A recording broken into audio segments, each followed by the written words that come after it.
ये आकाशवाणी लखनऊ है। इलाकाई खबरें दीबा हाशमी से।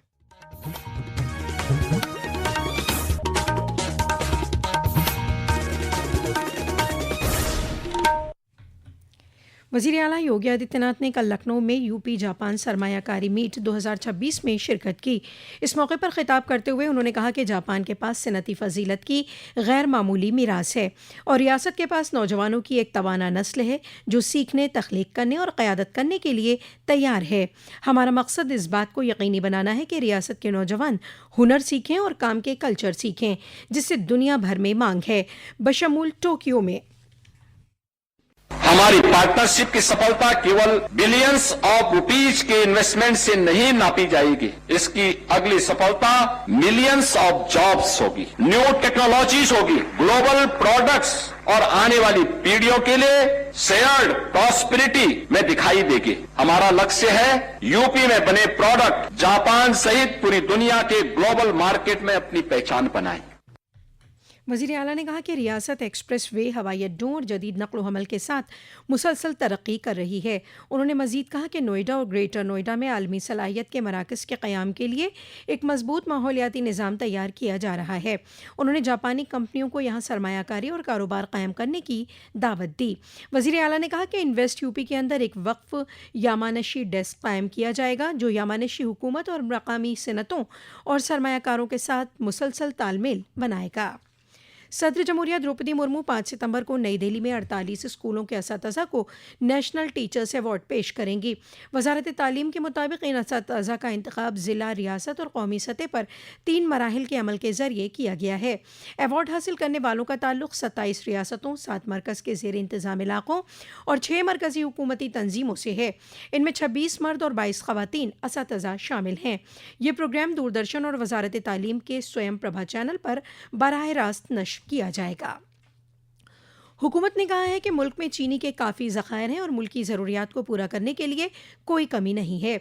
सार्फिन के अमूर, खुराक और अवामी तकसीम की वजारत ने कहा है कि चीनी की कीमत गुज़िश्ता चंद हफ्तों में 48 रुपये से बढ़कर 55 रुपये फ़ी किलो तक पहुँच गई है और हुकूमत कीमतों पर मुसलसल नज़र रखे हुए है।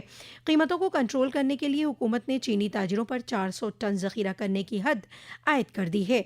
ये हद 1 अगस्त से 30 नवंबर तक नाफिज है। हुकूमत ने आज 4 साल से कम उम्र के बच्चों के लिए क्लोरफेनेरामाइन मैलेट और फिनाइल एफ्रिन हाइड्रोक्लोराइड पर मुश्तमिल तमाम फिक्स डोज के इम्तजाज की तैयारी, फ़रोख्त और तकसीम पर पाबंदी लगा दी है। वजारत सेहत ने एक नोटिफिकेशन जारी किया जिसमें नदवियात पर वाज़ेह वार्निंग लाजमी कर दी गई है। ये दवाएं 4 साल से कम उम्र के बच्चों को नहीं दी जानी चाहिए।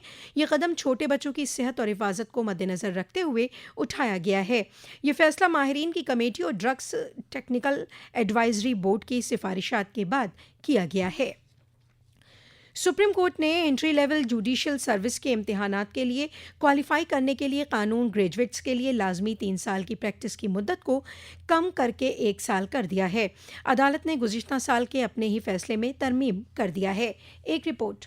सरकार चीनी की आपूर्ति बढ़ाने के लिए जमाखोरी के खिलाफ कार्रवाई कर रही है। मंत्रालय ने पाया कि कुछ चीनी मिलों और व्यापारियों द्वारा जमाखोरी की वजह से भी चीनी की कीमतें बढ़ी हैं। सरकार ने 1 अगस्त से 30 नवंबर तक पूरे देश में चीनी व्यापारियों के लिए अधिकतम 400 टन का स्टॉक रखने की सीमा तय की है। इसके अलावा थोक उपभोक्ताओं को 1 सितंबर से 15 दिन की खपत से ज्यादा चीनी का स्टॉक रखने की इजाजत नहीं होगी। सरकार द्वारा राज्यों और चीनी मिलों को 15 अक्टूबर से पेराई शुरू करने की सलाह दी गई है। इससे अक्टूबर में चीनी का उत्पादन सामान्य 3 से 4 लाख मीट्रिक टन से बढ़कर 10 लाख मीट्रिक टन से ज्यादा होने की उम्मीद है, जिससे त्योहारों के मौसम में चीनी की उपलब्धता और बेहतर होगी। दीपेंद्र के साथ आनंद कुमार, आकाशवाणी समाचार, दिल्ली।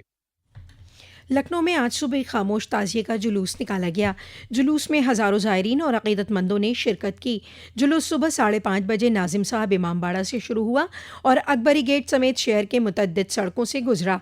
करबला में शहीद होने वाले इमाम हुसैन और उनके साथियों की याद में 2 माह से ज़ायद अरसे से मनाया जाने वाला सोग आज ख़त्म हो जाएगा।